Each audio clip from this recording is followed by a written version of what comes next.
Bienvenidos al abrimiento de los sellos del libro que el Padre confiere a su Hijo para reinar.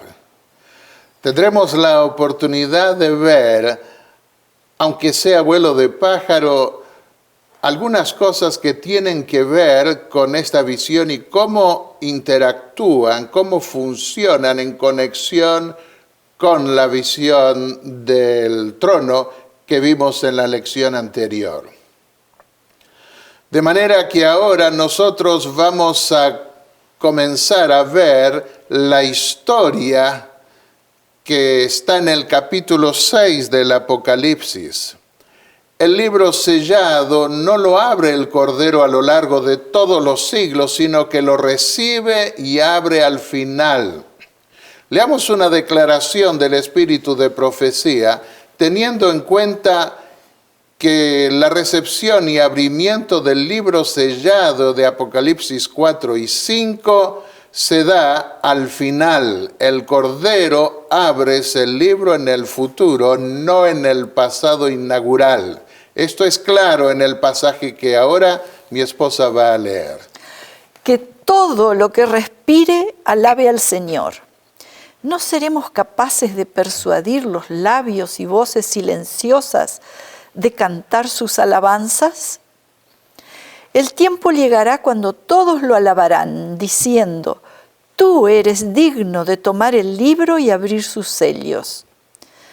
Digno es el Cordero que fue inmolado de recibir poder y riquezas, sabiduría y fortaleza, honra, gloria y alabanza. Oh, comencemos a cantar los cantos del cielo aquí, y entonces podremos unirnos a la compañía celestial de lo alto. Esto está reforzado en la representación simbólica del templo terrenal. El libro del pacto o herencia que Dios dio a Moisés para su pueblo debió ser guardado en el antiguo templo terrenal al principio, para que permaneciese allí hasta el día del juicio, cuando iba a servir como testigo contra los violadores del pacto. Leamos la historia en Deuteronomio 31, versículos 24 al 26. Allí se nos dice que Moisés mandó a los levitas que llevaban el arca del pacto del Eterno, diciendo lo siguiente: tomad este libro de la ley y colocadlo junto al arca del pacto del Señor vuestro Dios, para que permanezca allí como testigo contra vosotros. Y en referencia al juicio divino, dice el Señor en el capítulo siguiente, algo que está conectado con lo anterior. ¿No lo tengo guardado conmigo y sellado en mis tesoros? Mía es la venganza y el pago, porque cerca está el día de su aflicción, y lo que les está preparado se apresura.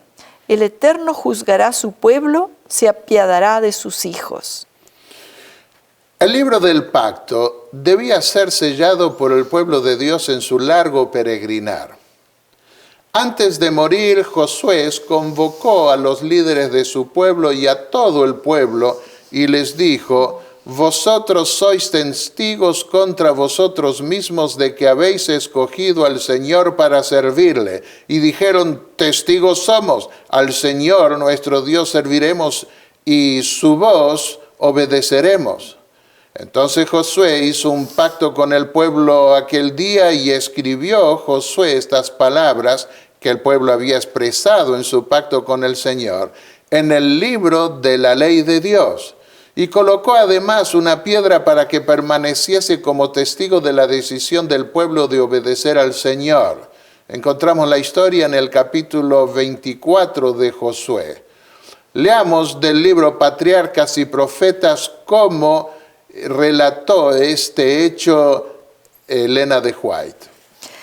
Entonces Josué hizo alianza con el pueblo el mismo día y le puso ordenanzas y leyes en Siquem.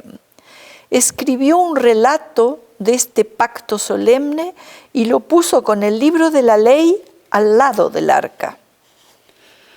Las fuentes extrabíblicas del primer siglo confirman también que el libro de la ley estaba sellado en el lugar santísimo. En el rollo de Damasco de las cuevas de Qumran, que se encontraron hace medio siglo, se dice que David no había leído el libro sellado de la ley que estaba en el arca del pacto, porque no se había abierto en Israel desde la muerte de Eleazar y Josué. En el mundo antiguo, como aún hoy en día, se preparaban dos documentos de la herencia. Uno era guardado sellado en la sede del gobierno y el otro era entregado abierto al que había adquirido la herencia. Cuando se impugnaba la herencia del que la había adquirido, se iba a juicio y la copia abierta debía ser verificada con la copia sellada. Nosotros, dijo el apóstol Pablo, somos un testimonio abierto de la ley de Dios, una carta de Cristo, conocida y leídas por todos los que nos conocen, 2 Corintios 3, versículos 2 al 3. Pero en el Apocalipsis se ve que ese documento abierto de quienes invocan el nombre de Dios es tergiversado e impugnado en la tierra.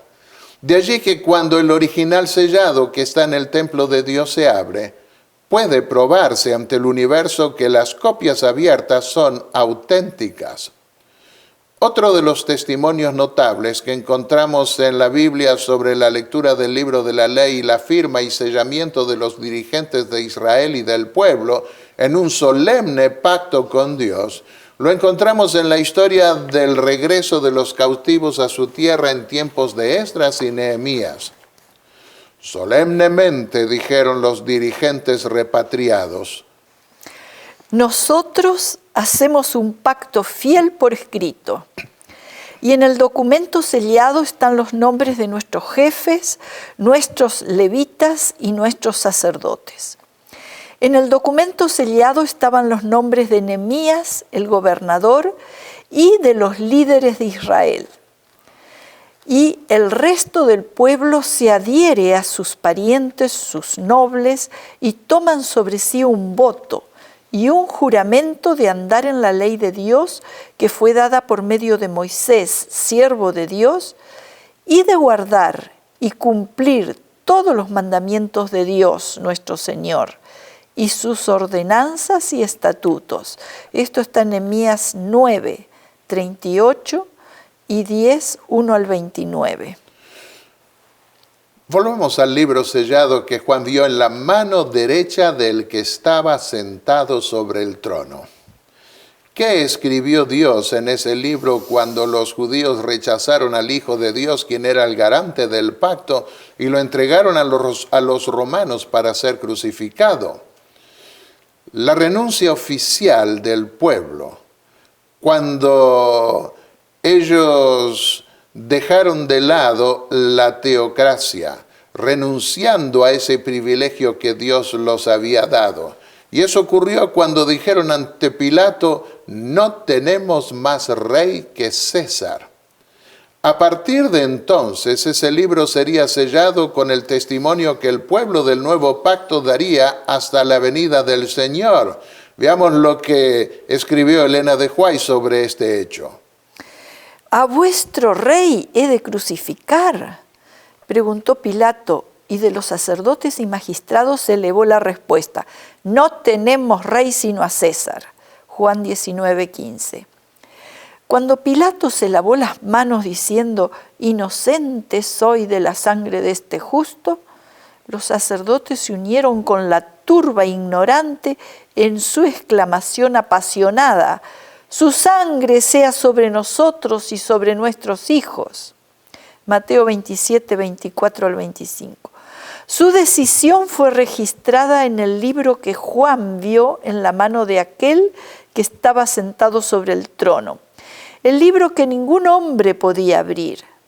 Con todo su carácter vindicativo aparecerá esta decisión delante de ellos el día en que este libro sea abierto por el león de la tribu de Judá. Aquí vemos de nuevo que Jesús no se la pasa abriendo el libro sellado durante toda la dispensación cristiana, sino que le quita los sellos que lo mantienen cerrado en el día del juicio. Leamos. Mirando al herido Cordero de Dios, los judíos habían clamado: su sangre sea sobre nosotros y sobre nuestros hijos. Este espantoso clamor ascendió al trono de Dios. Esa sentencia que pronunciaron sobre sí mismos fue escrita en el libro del cielo. Esa oración fue oída. Terriblemente se habrá de cumplir esta oración en el gran día del juicio. Ese día es el día en que, según mi evangelio, dijo Pablo, Dios juzgará los secretos de los hombres mediante Cristo Jesús. Romanos 2:16. Porque Él ha establecido un día en el cual juzgará al mundo en justicia por medio de un hombre a quien ha designado. Hechos 17:31. Juan escribe: y miré y escuché la voz de muchos ángeles alrededor del trono. Apocalipsis 5:11. Se unieron ángeles a la obra de aquel que había roto los sellos y tomado el libro. 4 poderosos ángeles sostienen los poderes de esta tierra hasta que los siervos de Dios sean sellados en sus frentes. Los 4 seres vivientes o querubines que rodean el trono llaman al apóstol para que mire el contenido de los sellos. Allí ve Juan anticipadamente para sus días cómo la corte celestial revisa el testimonio dejado por los que pactaron con el Señor en las distintas épocas del cristianismo. Así, en la primera parte del Apocalipsis se mira el pasado desde el futuro al que fue llevado en visión el apóstol Juan. Esto se ve confirmado de nuevo en el 5º sello. La corte asigna ropas blancas a los mártires del medioevo mientras siguen descansando hasta que se completa el número de los que padecerán como ellos en la última generación, la del 6º sello.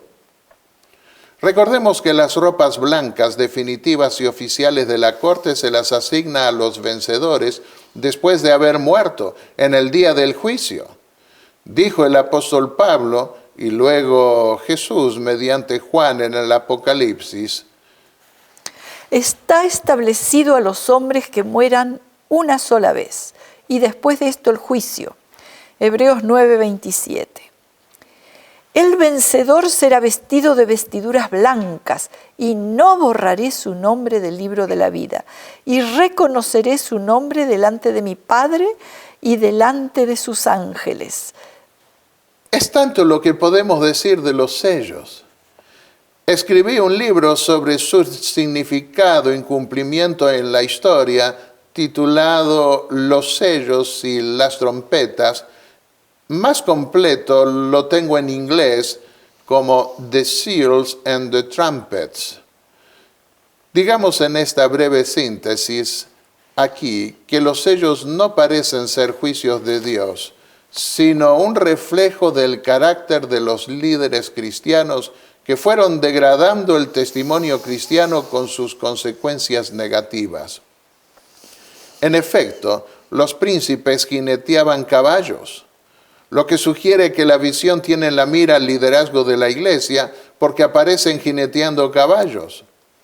El sabio Salomón afirmó que lo inverso no era común.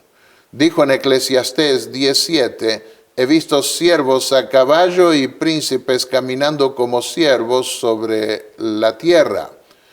Y en Esther, el capítulo 6, versículos 6 al 11, leemos que el rey honró a Mardoqueo con el caballo en que él mismo cabalgaba.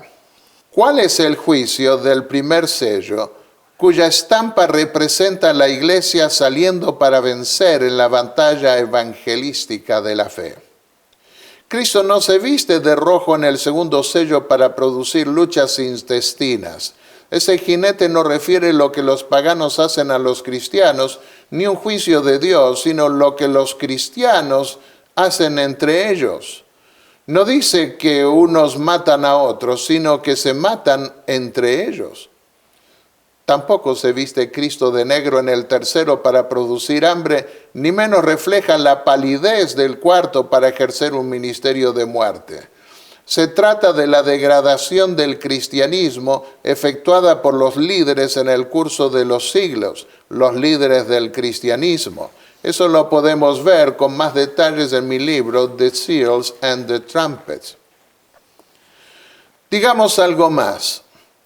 El altar del quinto sello bajo el cual claman los mártires no es el del patio del templo, porque no hay altar terrenal en el Nuevo Testamento.